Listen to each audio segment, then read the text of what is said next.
Graça e paz, povo de Deus. Muito boa noite para você que está chegando agora. Bom dia ou boa tarde, não sei a qual momento você está chegando nessa aula de hoje. Estamos iniciando mais uma aula da nossa Escola Bíblica Digital nessa sexta-feira.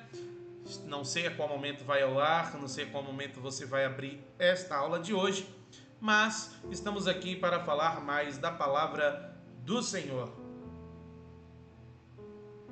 Vamos iniciar a nossa aula de hoje falando sobre o capítulo 2 do livro de Gênesis. Na próxima aula falaremos mais sobre outros assuntos.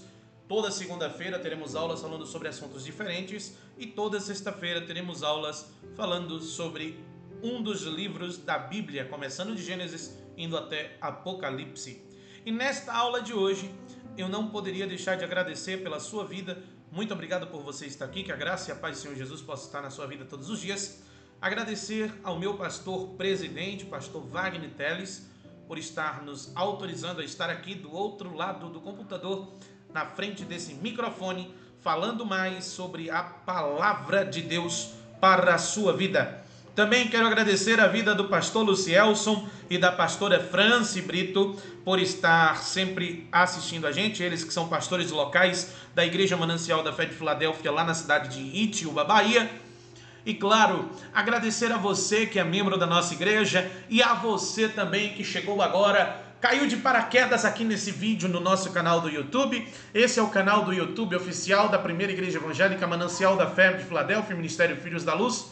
Nós estamos presentes aqui na nossa sede nacional, na Avenida Odaldo Ferreira Mota, número 10, centro de Filadélfia, Bahia, e também na cidade de Itiúba.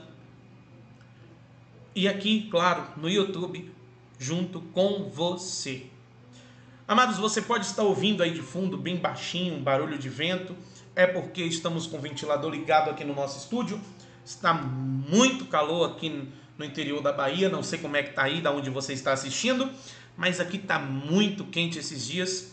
E por isso a gente está gravando aqui com um ventilador no fundo para poder ventilar a gente. Ao longo desse vídeo você também vai ver eu dando pequenas pausas porque estou bebendo água no longo do vídeo. E agora eu queria que você pausasse esse vídeo, pegasse papel, caneta, um marca-texto e a sua bússola sagrada, que é a sua Bíblia Sagrada. Enquanto você faz isso, eu vou me apresentar para você que chegou agora. Eu me chamo Alan Braga, sou missionário da Igreja Evangélica Manancial da Fé de Filadélfia, Ministério Filhos da Luz. Sim, essa igreja que tem por símbolo IENF. Essa igreja a qual me acolheu em janeiro de 2022 e desde então estou aqui para a honra e para a glória do Senhor, levando o Evangelho para todas as criaturas, ensinando agora nesse novo projeto chamado Escola Bíblica Digital, que começou nesse ano de 2023. Um novo projeto para levar a palavra de Deus não só para a nossa região, não só para o Brasil, mas para todo o mundo. Até mesmo você que está aí na China está nos assistindo agora. Olha que benção. Então, esse é um canal do YouTube feito para alcançar vidas. É um canal filantrópico, a qual está sendo usado para alcançar vidas através do Evangelho de Jesus Cristo. Bom, sem mais delongas, acho que já deu tempo de você pegar papel, caneta, Bíblia e marca-texto. Vamos para a aula de hoje, a introdução do capítulo 2 de Gênesis, que diz o seguinte: o estudo bíblico de Gênesis 2 foca principalmente na formação e no início da vida humana no mundo criado por Deus. Esse capítulo introduz o tema da história dos céus e da terra. Além disso, Gênesis 2 também serve de preparação para o relato da provação e a queda do homem, conforme iremos aprender na próxima aula de estudo de Gênesis, a qual falaremos do capítulo 3. Gênesis 2 contém o registro de um período muito remoto da história da humanidade. Nesse tempo, o primeiro casal ainda habitava o jardim do Éden. O pecado ainda não havia contaminado a natureza humana. Então, de início, alguém pode perguntar: como o escritor de Gênesis teve conhecimento desse relato, já que os seres humanos ainda não existiam em parte dele? Bom, é claro que a única explicação para isso é considerar que Moisés recebeu essa revelação diretamente do próprio Deus. É por isso que o escritor de Hebreus diz que é pela fé que entendemos que o mundo foi formado pela palavra de Deus. Quando vamos lá em Hebreus 11:3, lemos o seguinte texto. Abra sua bússola sagrada aí no livro de Hebreus. Lembrando que eu estou usando a versão Nova Tradução na linguagem de hoje. Você pode estar usando outra tradução de Bíblia, por isso pode estar diferente algumas palavras aí na sua leitura. Lá em Hebreus, livro de Hebreus, carta aos Hebreus, capítulo 11, versículo 3, que está escrito o seguinte: é pela fé que entendemos que o universo foi criado pela palavra de Deus, e que aquilo que pode ser visto foi feito daquilo que não se vê. Portanto, a genuína fé é essencial para o correto estudo de Gênesis 2 e de toda a Bíblia Sagrada. É pela fé que você vai aprender sobre a palavra de Deus. Vamos continuar? Lá no versículo 1 ao versículo 3 de Gênesis 2, nós vamos entender que Deus concluiu a criação. Os 3 primeiros versículos de Gênesis 2 fazem parte de uma continuação natural do capítulo 1. Esses versículos declaram que toda a obra da criação foi concluída por Deus e que no 7º dia ele descansou de tudo o que fizera. Há uma ênfase muito grande nesses versículos acerca do término da criação. 4 vezes, o autor bíblico, no caso Moisés, faz questão de afirmar que Deus concluiu toda a sua obra. Isso significa que todos os processos que ocorrem no universo não implicam numa continuação da criação, mas na verdade de que Deus sustenta continuamente a criação que está completa. Vamos lá em Hebreus 1:3, que está escrito o seguinte: o Filho brilha com o brilho da glória de Deus e é a perfeita semelhança do próprio Deus. Ele sustenta o universo com a sua palavra poderosa e depois de ter purificado os seres humanos dos seus pecados, sentou-se no céu do lado direito de Deus, o Todo-Poderoso. Também é importante entender que a afirmação de que Deus descansou no 7º dia não significa que ele estava cansado. Essa afirmação é mais um indicativo de que, de fato, Deus terminou completamente o seu trabalho da criação do mundo. Além disso, ao descansar no 7º dia, Deus estabeleceu um padrão para o ciclo do trabalho do homem, mostrando a necessidade de descansar um dia.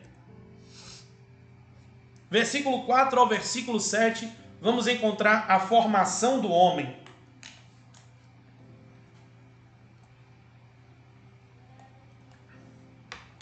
Esses versículos do capítulo 2 de Gênesis expressam de forma muito mais detalhada a criação do homem e da mulher em relação ao capítulo 1 de Gênesis. É como um fato expandido acerca do que ocorreu no 6º dia da criação e a partir dele. Quando vamos em Gênesis 1, de 24 ao 31, vamos entender sobre isso. Anote essa passagem e leia para mim, por favor, se você não leu, ou se não, volta lá na primeira aula sobre Gênesis 1, de sexta-feira. Você vai ver lá, vai estar aqui na playlist de vídeos aqui no nosso canal do YouTube, falando sobre Gênesis 1. Por isso, o escritor de Gênesis diz: e foi assim que o céu e a terra foram criados. Gênesis 2:4. Em Gênesis 2, o escritor retrata Deus como um mestre artesão no processo de criação de sua obra de arte, a qual ele dá vida.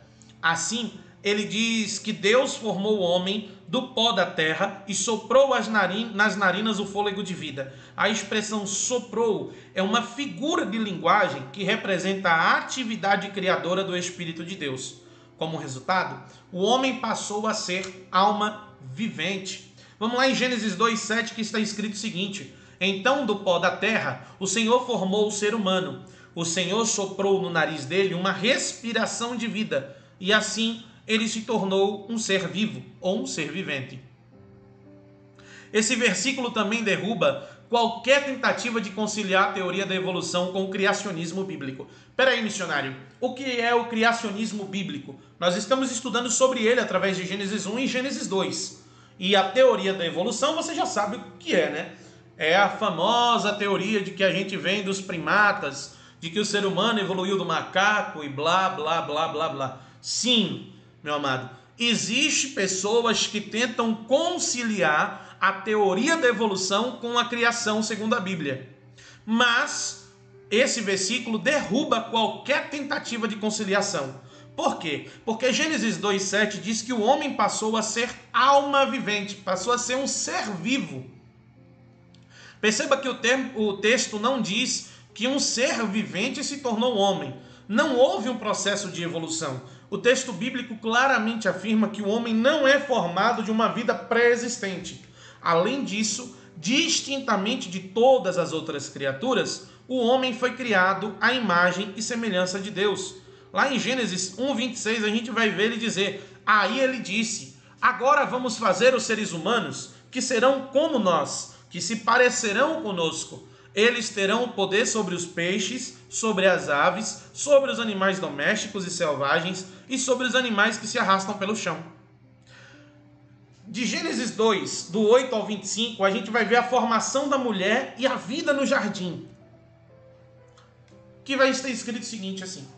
Vamos lá. Para a gente entender, do 8 ao 25, a gente tem que entender que em seguida, o texto bíblico de Gênesis 2 diz que Deus plantou um jardim no Éden e pôs nele o homem. Esse jardim contava com tudo que o homem necessitava para ter uma vida feliz e de plena comunhão com Deus.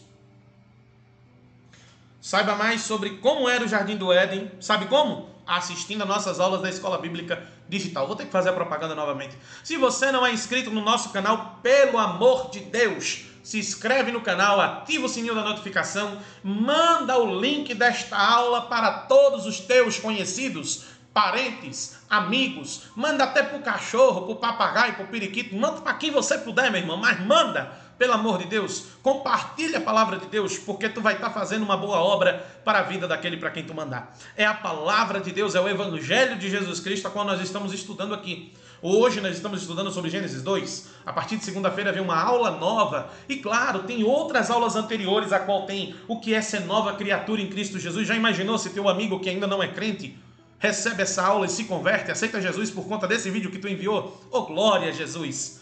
É muita bênção para a vida dele e até mesmo para a tua, que vai estar fazendo uma boa obra na vida do irmão, tá bom? Vamos lá, voltando à aula, já fiz a minha propaganda, agora eu vou voltar à aula. Desligar aqui a impressora que ligou sozinha no estúdio. Jesus, a impressora quer imprimir. Amém. Mais uma vez o escritor utiliza a repetição Senhor Deus, lá em Gênesis 2:8. Isso está totalmente em harmonia com o que vem a seguir. Foi naquele paradisíaco jardim que o homem foi colocado em prova. Deus testou a obediência do homem em suas obrigações pactuais. Nesse contexto, duas árvores aparecem no centro desse teste. A primeira era a árvore da vida, a segunda era a árvore do conhecimento do bem e do mal. Gênesis 2:18 enfoca diretamente a criação da mulher. Atualmente, algumas teorias baseadas em antigos folclores judaicos tentam dizer que a mulher de Gênesis 2:18 não é a mesma de Gênesis 1:27. Mas, obviamente, essas teorias não encontram nenhuma base na palavra de Deus. Então vamos lá em Gênesis 2:8, vamos ver que está escrito o seguinte, né? Vamos voltar aqui um pouquinho agora.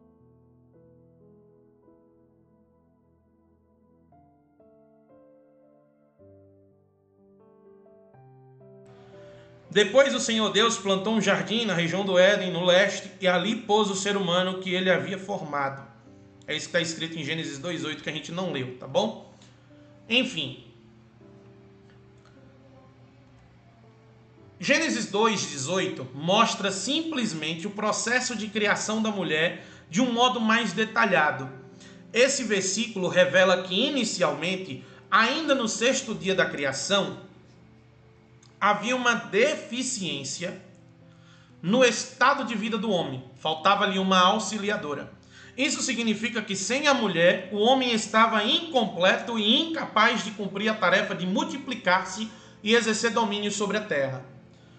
Vamos lá em 1 Coríntios 11, do 3 ao 11, que está escrito o seguinte. Olha o que Paulo escreveu na primeira carta aos Coríntios. Mas quero que entendam que Cristo tem autoridade sobre todo marido, e que o marido tem autoridade sobre a esposa, e que Deus tem autoridade sobre Cristo.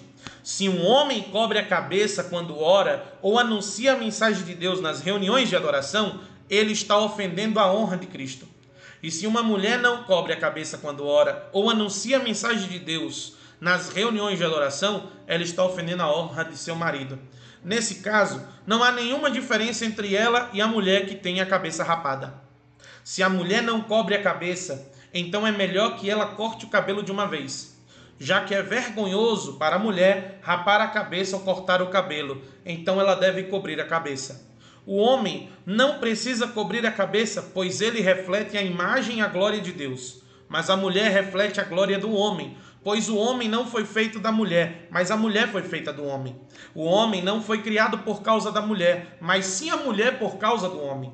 Portanto, por causa dos anjos, a mulher deve pôr um véu na cabeça para mostrar que está debaixo da autoridade do marido. No entanto, por estarmos unidos com o Senhor, nem a mulher é independente do homem, nem o homem independente da mulher. Quando vamos em 1 Timóteo 2,10, está escrito o seguinte: que se enfeitem com boas ações, como devem fazer as mulheres que dizem que são dedicadas a Deus. Missionário, o que tem a ver com isso? Paulo ele deixa escrito aos Coríntios de que a mulher que não cobre a cabeça, ela envergonha a honra do marido. Assim como o homem que cobre a cabeça, ele está envergonhando a autoridade de Cristo. Porque Deus tem autoridade sobre Cristo. Quando vamos em Timóteo, falamos sobre as boas ações, as boas obras. Que se enfeite com boas ações, como devem fazer as mulheres que dizem que são dedicadas a Deus. O homem foi criado primeiro e, biblicamente, isto lhe confere a posição de líder social. Porém, o termo auxiliadora não implica numa inferioridade da mulher, mas numa inadequação do homem. Gênesis 2 termina com a dádiva do matrimônio. No capítulo 1 de Gênesis, ao falar da criação do homem e da mulher, o foco está em sua sexualidade, expressando sua capacidade de procriação. Lá em Gênesis 1, do 26 ao 27, está escrito o seguinte: aí ele disse: agora vamos fazer os seres humanos que serão como nós, que se parecerão conosco. Eles terão poder sobre os peixes, sobre as aves, sobre os animais domésticos e selvagens, e sobre os animais que se arrastam pelo chão. Assim Deus os criou os seres humanos, ele os criou parecido com Deus, ele os criou homem e mulher. Já em Gênesis 2, 25, o foco está no relacionamento social. Marido e esposa devem construir seu próprio lar. Por isso, deixa o homem pai e mãe e se une à sua mulher, tornando-se os dois uma só carne. Gênesis 2, 24. É por isso que o homem deixa o seu pai e a sua mãe para se unir com a sua mulher, e os dois se tornam uma só pessoa. Missionário, o que quer dizer isso? Vamos voltar aqui, né? Já adiantamos demais, mas enfim. Estamos no encerramento desse texto e eu vou voltar um pouco mais porque eu quero te explicar isso daí, porque a gente precisa explicar para que você entenda o que está escrito. Em 1 Coríntios 11, do 3 ao 12, Paulo vai dizer sobre essa passagem do homem, da mulher, de Cristo e de Deus. Em 1 Timóteo, ele vai deixar claro, o escritor bíblico vai deixar claro de que as boas ações devem ser feitas e que se enfeite de boas ações, ou seja, o homem se enfeite de boas ações. Vamos lá, vamos ler o capítulo 2 de 1 Timóteo. Eu quero te explicar para que você entenda todo o texto e contexto do que estamos falando aqui, para que você não fique confuso sobre Gênesis 2. 1 Timóteo, capítulo 2, nós vamos do 1 até o 10. Em primeiro lugar, peço que sejam feitas orações, pedidos, súplicas e ações de graças a Deus em favor de todas as pessoas. Orem pelos reis e por todos os outros que têm autoridade, para que possamos viver uma vida calma e pacífica com dedicação a Deus e respeito aos outros. Isso é bom, e Deus, o nosso Salvador, gosta disso. Ele quer que todos sejam salvos e venham a conhecer a verdade. Pois existe um só Deus e uma só pessoa que une Deus com os seres humanos, o ser humano Cristo Jesus, que deu a sua vida para que todos fiquem livres de seus pecados. Esta foi a prova dada no tempo certo de que Deus quer que todos sejam salvos. E eu fui escolhido como apóstolo e mestre dos não-judeus para anunciar a mensagem da fé e da verdade. Eu não estou mentindo, eu estou dizendo a verdade. Quero que em todos os lugares os homens orem, homens dedicados a Deus, e que ao orarem eles levantem as mãos, sem ódio e sem brigas. Aí o texto vai dizer no título do texto, a mulher cristã, continuando no versículo 9. Quero também que as mulheres sejam sensatas e usem roupas decentes e simples, que elas se enfeitem, mas não com penteados complicados, nem com joias de ouro ou de pérolas, nem com roupas caras, que se enfeitem com boas ações, como devem fazer as mulheres que dizem que são dedicadas a Deus. As mulheres devem aprender em silêncio e com toda a humildade. Não permito que as mulheres ensinem ou tenham autoridade sobre os homens, elas devem ficar em silêncio no momento da palavra. Pois Adão foi criado primeiro e depois Eva. E não foi Adão quem foi enganado. A mulher é que foi enganada e desobedeceu à lei de Deus. Mas a mulher será salva tendo filhos, se ela com pureza continuar na fé, no amor e na dedicação a Deus. Aí agora você vai dizer, missionário, cadê o feminismo? Cadê isso? Cadê aquilo? Eu não estou aqui pregando machismo, preconceito, nem nada desse tipo. Eu estou aqui pregando a palavra de Deus e você está lendo junto comigo 1 Timóteo capítulo 2, a qual o autor está dizendo isso. Que a autoridade venha do homem. E Gênesis 2, ele mostra simplesmente o processo de criação da mulher de um modo mais detalhado. Esse versículo ele revela inicialmente ainda no 6º dia da criação, como você leu lá comigo no início, que havia uma deficiência no estado de vida do homem. Missionário, mas o que tem a ver esse texto que o missionário leu? O que está escrito lá em Gênesis? Não é bom que o homem viva só. Vou lhe fazer uma auxiliadora. É isso que Deus cria em Gênesis 2. Então Deus está mostrando em Gênesis 2 a falta que o homem tinha dentro dele, que era a auxiliadora. Porém, lá na frente a gente vai estudar e a gente vai ver que houve a mulher sendo tentada pelo diabo através da serpente, caindo na tentação e pecando contra Deus. E por isso, Paulo ele deixa bem claro que a mulher ela deve ter ali o seu momento, não sendo desprezada, mas que a autoridade eclesiástica ela venha para o homem, né? Que tenha mais sensatez. E o homem, é claro, não deve ser machista, não deve querer bater na mulher, responder mal à mulher, ser ignorante com a mulher. Não, varão, para com isso, viu? Não vai querer pegar essa aula de hoje aqui para dizer, o missionário está dizendo que eu tenho que mandar mesmo, você calhar a boca e me escute. Não, não estou fazendo isso. Se você estiver fazendo isso daí do outro lado da TV, você está sendo hipócrita. Vou lhe dizer logo agora. E você vai ficar gravado aqui no YouTube para você poder ouvir de novo. Pode voltar aí que você vai ouvir de novo, falar de novo. Não precisa nem voltar, eu vou falar de novo. Se você estiver usando a aula de hoje para falar que eu estou te dando toda a autoridade para que você seja realmente ignorante com a sua mulher dentro de casa, você está sendo hipócrita. Porque eu não estou falando isso.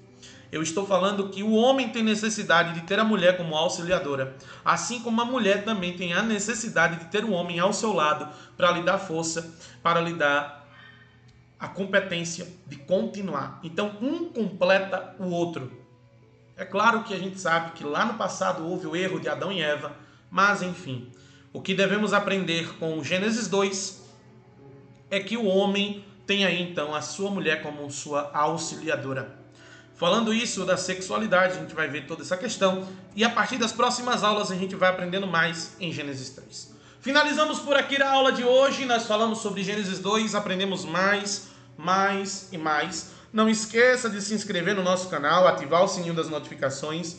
Nessa segunda-feira agora, temos a aula no canal sobre boas obras. e em breve o retorno do Manancial Podcast. Um podcast diferenciado a partir de agora, com perguntas e respostas ao vivo, com toda semana um novo convidado. E é claro, estou conversando com o nosso pastor presidente, pastor Wagner, né, pastor Wagner, que está assistindo agora, tenho certeza, para que ele seja o primeiro convidado de honra para responder perguntas. Claro, você que está aí agora assistindo este vídeo, no finalzinho desse vídeo agora, manda aqui nos comentários todas as dúvidas, o assunto bíblico que você quer que seja no primeiro Manancial Podcast, para que a gente possa falar sobre isso e responder através da Bíblia, num bate-papo legal sobre esse assunto que você quer aprender. É como se fosse uma EBD ao vivo, através de live de podcast, a qual você vai aprender sobre a palavra de Deus ao vivo, com pastores. Claro que vamos ter ainda podcasts com o pastor Joãozinho, pastor João Isídio, que tem nos dado estudos aqui na nossa sede em Filadélfia, que tem sido tão maravilhoso para aprender sobre a palavra de Deus. Ficamos por aqui, que Deus abençoe a sua vida. Até segunda-feira, com toda alegria em Cristo Jesus. Se Jesus ainda não voltar até segunda-feira, nós estaremos aqui novamente assistindo mais sobre a palavra de Deus. Se Jesus voltar, vai ficar os outros vídeos gravados, você vai assistindo, caso você tenha ficado após o arrebatamento. Não se entristeça, porque Deus um dia vai vir te buscar. Que Deus abençoe a sua vida, a paz do Senhor Jesus Cristo, e até segunda, se Deus nos permitir. Deus abençoe.